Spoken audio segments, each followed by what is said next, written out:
প্রণাম জানিয়ে আমি আপনাদের সকলকে একটি কবিতা শোনাতে চলেছি। কবিতাটি যিনি লিখেছেন তিনি অনেকেরই খুব পরিচিত।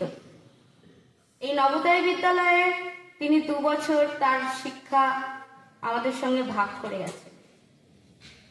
লেখিকা অনামিকা হালদারের লেখা নেতাজি হবার স্বপ্ন দেখি। প্রিয় নেতাজি, তুমি বোধহয় জানো না তোমার স্বপ্নের ভারতবর্ষে স্বাধীন নাগরিক আমরা। তোমার রক্তে রাঙানো স্বাধীনতার স্বাদ আমরা দুহাতে চেটে পুটে উপভোগ করি। আমরা সভা করি, সমিতি করি, ময়দানে গলা ফাটায়, হাততালি পাই, বিতর্কে মাতি, নিন্দা করি। আমরা নেতাজি হবার স্বপ্ন দেখি। ইউনিভার্সিটি পড়ি, রিসার্চ করি, বিদেশ যাব স্বপ্ন দেখি।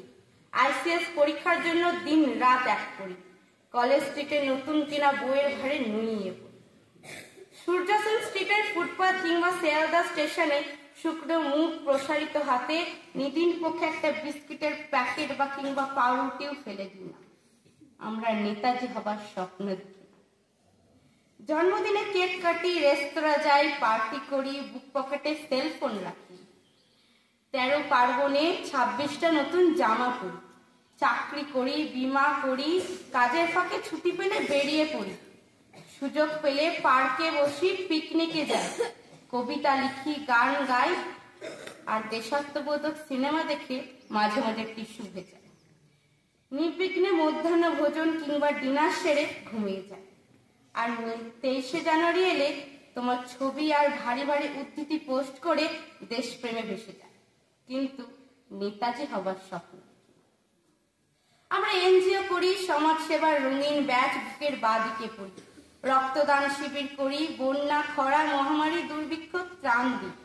অনৈতিক ঘটনা ঘটলে সমস্যার তীব্র প্রতিবাদ করি। মোমবাতি জ্বালাই, ব্যানার লিখি, হরতাল করি, আমরা গাহি সাম্যের গান। বস্তির যে কিশোর ছেলেটা পেটের দায় চুরি করতে শিখেছে, তাকে একবার বাগে পেলে গণধোলাই দিই।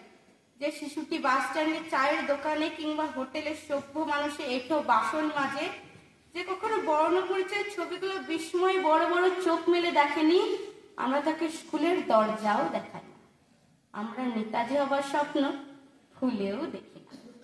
শুধু 23শে জানুয়ারি এলে তোমার মূর্তির সামনে প্রদীপ জ্বালাই, ধূপের ধোঁয়ায় আবিষে নিমগ্ন তোমার মূর্তি, ফুলের ওপর ফুল, মালার ওপর মালা।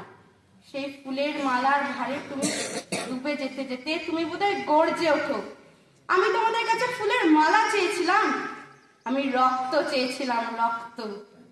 স্বাধীনতা এনে দেবে বলে শুধু রক্ত চেয়েছিলাম। কিন্তু মূর্তির ভেতর থেকে সে গর্জন আমাদের কানে পৌঁছায়নি। বুলেটের মতো তীব্র তোমার স্বর আমাদের বুলেট প্রভু বুকের পাঁজর ভেদ করতে পারেনি, কারণ আমরা নেতাজি হবার স্বপ্ন কখনো দেখিনি। ধন্যবাদ।